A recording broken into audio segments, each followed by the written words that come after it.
Have you ever wondered why countries boycott products from other nations? Well, today we will delve into the key reasons that might lead a country like India to boycott products from its neighboring country, Bangladesh. Firstly, we have trade disputes. These could be long-standing disagreements or unfair trade practices such as tariffs, non-tariff barriers or subsidies that disadvantage Indian businesses. These issues could lead to calls for a boycott of Bangladeshi products in India. Secondly, political tensions. Disputes over territory, diplomatic issues or other disagreements could fuel sentiments calling for a boycott as a form of protest or retaliation. Thirdly, economic competition. If Indian industries perceive Bangladeshi products as undercutting their own businesses due to lower production costs, there could be pressure to boycott to protect domestic industries and jobs. Next, we have human rights concerns. Allegations of human rights abuses, poor working conditions, or environmental degradation in Bangladesh could prompt activists or consumer groups in India to advocate for a boycott. Then there's nationalism and patriotism. Heightened feelings of national pride in India could lead to calls for boycotting products from Bangladesh as a show of solidarity with Indian interests. Sixth, we have the influence of social media. With today's interconnected world, social media campaigns can quickly mobilize public opinion. If certain issues related to Bangladesh gain traction on social media platforms in India, they could influence public sentiment and drive demands for a boycott. Lastly, government policies.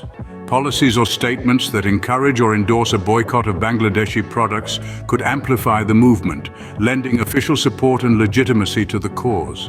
Now onto the eighth factor, religious or cultural sensitivities. Instances where Bangladeshi policies or actions are perceived as disrespectful or harmful to religious or cultural sentiments in India could fuel calls for a boycott.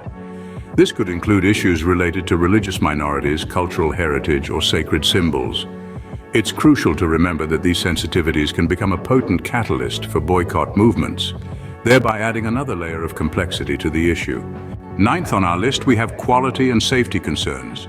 If there are widespread concerns about the quality or safety of Bangladeshi products, such as reports of substandard materials or health risks associated with certain goods, consumers in India may choose to boycott them. The fear of potential harm and the desire to protect oneself and their loved ones can lead to a significant shift in purchasing decisions.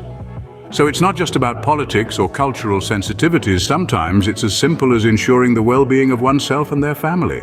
10th on our list, we have support for domestic industry. Advocates for the development of Indian industries may push for a boycott of Bangladeshi products as a means of promoting self-reliance and supporting domestic manufacturing and production.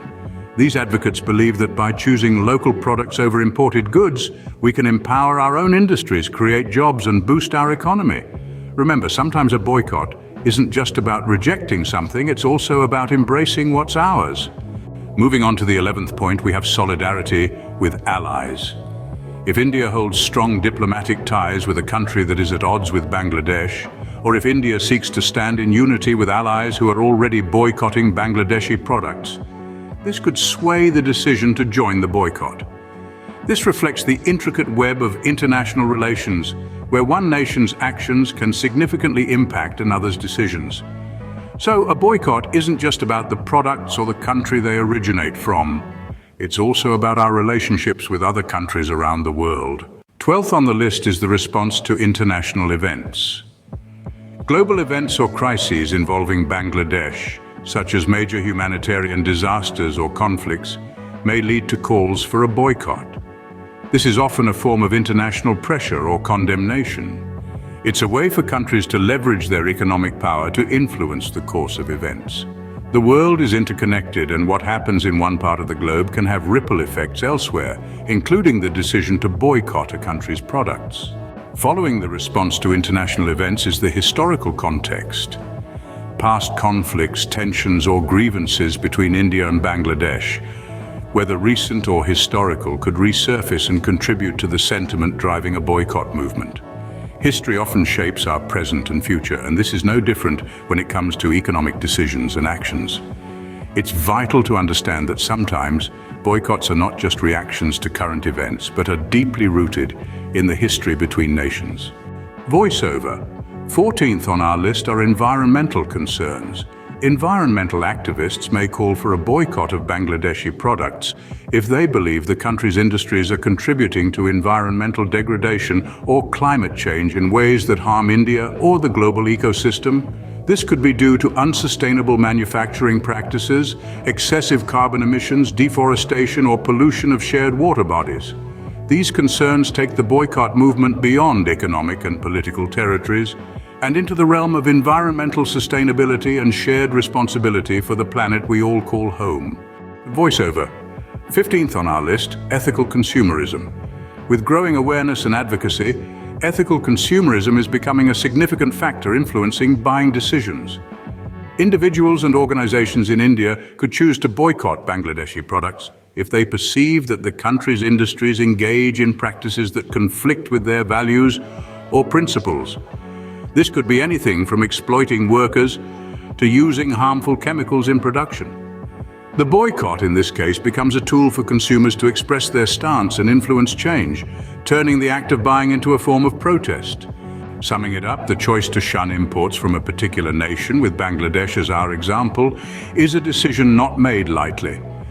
The decision-making process is intertwined with a web of factors: trade rifts, political angst, economic rivalry, human rights apprehensions, national pride, the sway of social media, and state policies.